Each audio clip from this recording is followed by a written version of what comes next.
The following are some helpful hints for your quiz, 2-6 to 2-8. We first start with, I'm not sure why it's backwards, we'll start with 1 and 2, or graphing each function. If we look, notice how the first one is an inequality because we have the inequality symbol, less than or equal to. So you first have to graph your line. Remember, you start at -3, then you have your slope in front of your x value. Since it is equal to, you will have a solid line. And then to determine shading, you must pick a test point. Again, since our line does not go through 0, 0, I picked the test point of 0, 0. Plug that into your original equation, and we get 0 less than or equal to -3. Since that is not true, reshade the opposite region that does not include that point. For number 2, that is an absolute value equation.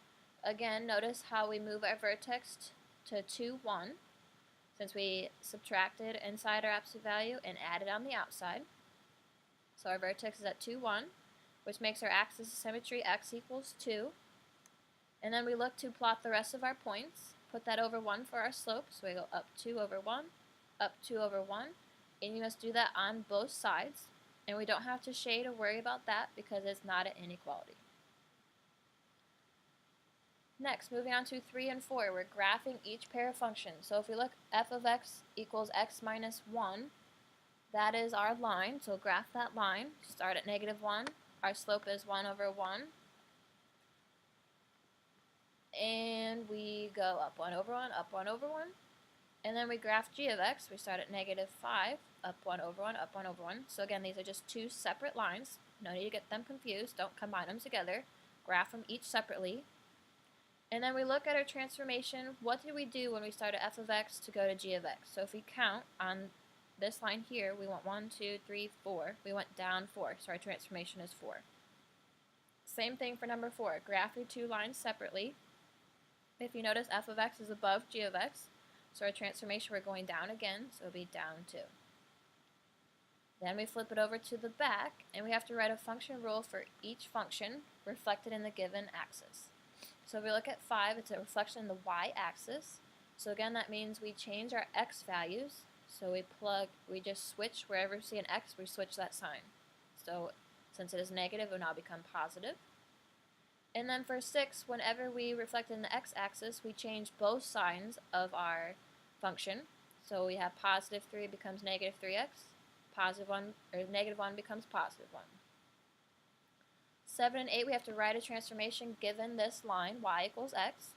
We have a vertical compression by a factor of 1/3. So whenever you have a compression or a stretch, that number always goes out front of your x terms. We have 1/3 x.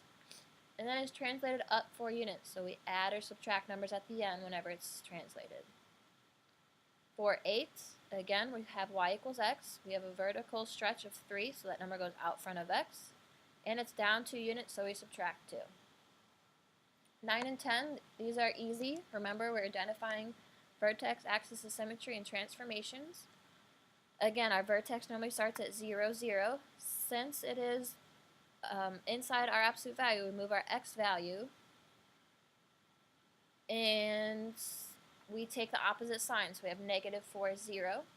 Your axis of symmetry is always the same value. It's x equals. And our transformations are right 4 in vertical compression, fraction compression. Same thing for 10. We did move x and y to 3, 2. Same value for axis of symmetry. And since there's no number out front, we have no stretch or compression, so we just went right 3, up 2. For 11, we have to look at our absolute value function. Look to determine where our vertex is. So it is at 5, 1. So we plug that in. Notice how our slope is down 2 over 1, down 2 over 1, so that -2 goes out front. And then you are done. For 13, we have to identify which graph represents the inequality. First, look to see are all the vertexes at the correct point, which they all are, so that's good. We then can look at our inequality symbol and see it's equal to. Since it is equal to, it has to be a solid line, so we have to pick between A and C. And since it is greater than, that means it's going to be on the inside of our absolute value, not on the outside like A, so C would be the correct answer. Don't forget to study and ask questions if you need to.